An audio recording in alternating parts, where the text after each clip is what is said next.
Naquele mesmo dia, o primeiro da semana, dois dos discípulos de Jesus iam para um povoado chamado Emaús, distante 11 quilômetros de Jerusalém. Conversavam sobre todas as coisas que tinham acontecido. Enquanto conversavam e discutiam, o próprio Jesus se aproximou e começou a caminhar com eles. Os discípulos, porém, estavam como que cegos e não reconheceram. Então Jesus perguntou: o que ides conversando pelo caminho? Eles pararam com o rosto triste e um deles, chamado Cleofas, disse: tu és o único peregrino em Jerusalém que não sabe o que lá aconteceu nesses últimos dias? Ele perguntou: o que foi? Os discípulos responderam: o que aconteceu com Jesus, o Nazareno, que foi um profeta poderoso em obras e palavras diante de Deus e diante de todo o povo. Nossos sumos sacerdotes e nossos chefes o entregaram para ser condenado à morte e o crucificaram. Nós esperávamos que ele fosse libertar Israel, mas apesar de tudo isso, já faz 3 dias que todas essas coisas aconteceram. É verdade que algumas mulheres do nosso grupo nos deram um susto. Elas foram de madrugada ao túmulo e não encontraram o corpo dele. Então voltaram dizendo que tinham visto anjos e que estes afirmaram que Jesus está vivo. Alguns dos nossos foram ao túmulo e encontraram as coisas como as mulheres tinham dito. A ele, porém, ninguém ouviu.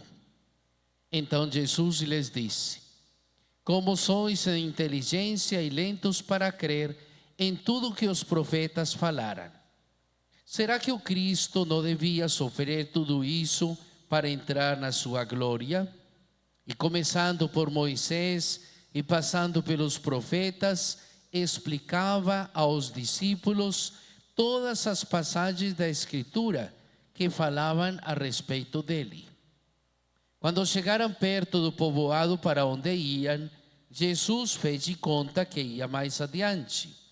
Eles, porém, insistiram com Jesus, dizendo: fica conosco, pois já é tarde e a noite vem chegando. Jesus entrou para ficar com eles. Quando se sentou à mesa com eles, tomou o pão, abençoou, partiu e lhes distribuía. Nisso os olhos dos discípulos se abriram e eles reconheceram Jesus. Jesus, porém, desapareceu na frente deles. Então um disse ao outro: não estava ardendo o nosso coração quando ele nos falava pelo caminho e nos explicava as Escrituras? Naquela mesma hora, eles se levantaram e voltaram para Jerusalém, onde encontravam os 11 reunidos com os outros. E estes confirmaram: realmente o Senhor ressuscitou e apareceu a Simão. Então os dois contaram o que tinha acontecido no caminho e como tinham reconhecido Jesus ao partir do pão. Palavra da salvação. Glória a vós, Senhor. Pelas palavras deste evangelho sejam perdoados nossos pecados. Que assim seja. Estamos na oitava de Páscoa, significa o chamado que o Senhor faz a cada um de nós de viver a experiência do ressuscitado. O Círio Pascal indica a presença de Cristo, luz do mundo, Cristo ressuscitado, que vem morar em nosso coração. E a liturgia nos convida a descobrir o Cristo vivo, que acompanha os homens pelos caminhos do mundo, muitas vezes sem ser reconhecido. Isso acontece também conosco. Nem sempre reconhecemos que é Jesus, que caminha ao nosso lado, que nos impulsiona pela graça do Espírito, que nos mostra o caminho que precisamos percorrer. Mas onde podemos encontrar? Aonde você encontra Jesus? E nós vemos que encontramos Jesus na palavra, na Eucaristia, nos sacramentos, na vida da comunidade, na presença do sacerdote, mas principalmente ele se faz presença real na hóstia santa. E é por isto que a nossa missão consiste em crescer em santidade. A nossa missão na igreja é evangelizar. E podemos evangelizar com renovado ardor missionário. O Senhor nos pede que nós façamos a nossa parte, que nós estejamos de coração atento. O peregrino aponta aos discípulos de Emaús o caminho para reconhecer Cristo ressuscitado. Lembremos o que nos fala hoje a palavra. Os discípulos estão tristes, desanimados, decepcionados. Muitas vezes acontece também com a gente. Estamos frustrados, os discípulos abandonam a comunidade e voltam para casa, dispostos a esquecer o sonho que tinham, de um Messias glorioso, de encontrar realmente alguém que viesse para destruir o mal, para viver realmente na justiça, porque aguardam um Messias glorioso, um rei poderoso, um vencedor que encontra sentido nas batalhas e não um derrotado que carregou a cruz, que assumiu a sua condição de servo, de escravo. Nós escutamos tudo isso durante a Semana Santa, vimos toda uma experiência de vida e aparece um peregrino que caminha com eles e começa a falar sobre o assunto do momento, que é Jesus. Profeta poderoso em obras e palavras diante de Deus e diante dos homens, mas que teve um fim inesperado.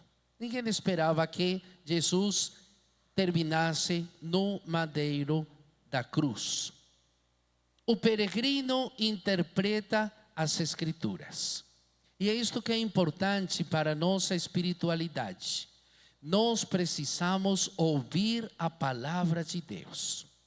Nós precisamos meditar a palavra de Deus, escutar melhor a palavra de Deus. Não é somente ler a Bíblia, nós precisamos meditar nela.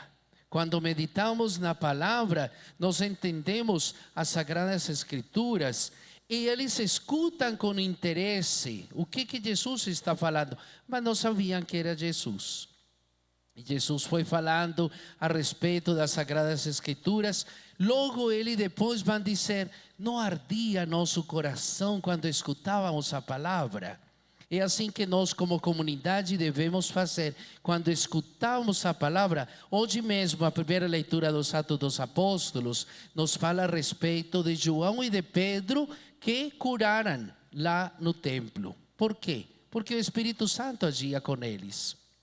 Quem de nós que não precisa da saúde física, mental, espiritual? Estamos aqui para uma missa buscando a libertação, a missa da saúde, para que o Senhor nos unja com seu Espírito, para que o Senhor nos dê nova vida, para que nós possamos sair dos túmulos, para que nós não continuemos com as mesmas coisinhas de sempre, para que nós realmente tenhamos uma vida nova. E a vida nova em Cristo suscita dentro de nós uma experiência de fé. E justamente é a fé que nos traz para renovar a esperança. Isso nós já escutamos na Bíblia. A esperança não engana, não mente, não decepciona. É o amor de Deus em nós derramado pelo Espírito Santo. Por isso que desde já nós estamos nos preparando neste tempo da oitava de Páscoa, neste tempo de ressurreição, na perspectiva ou na expectativa de domingo de Pentecostes. Vocês levaram o círio para a sua casa? Acende aos domingos, reza as orações próprias, reza um Pai Nosso, reza o credo, professa sua fé, renova seu compromisso com Deus. E no domingo de Pentecostes o Espírito vai trazer força, dinamismo, criatividade, dons, carismas que nós já recebemos pela graça do batismo. Por isso que no domingo de Páscoa nós recebemos a aspersão com água benta, para nos lembrar que é o batismo que nos liberta, o batismo que nos tira do pecado. Nós não podemos viver no jugo escravos do pecado, dos vícios. Temos de superar tudo isso. E só poderemos superar se colocarmos nossa esperança em Cristo vivo no meio de nós. Olhem que lindo esse Cristo que nós temos, de braços abertos, esperando por nós.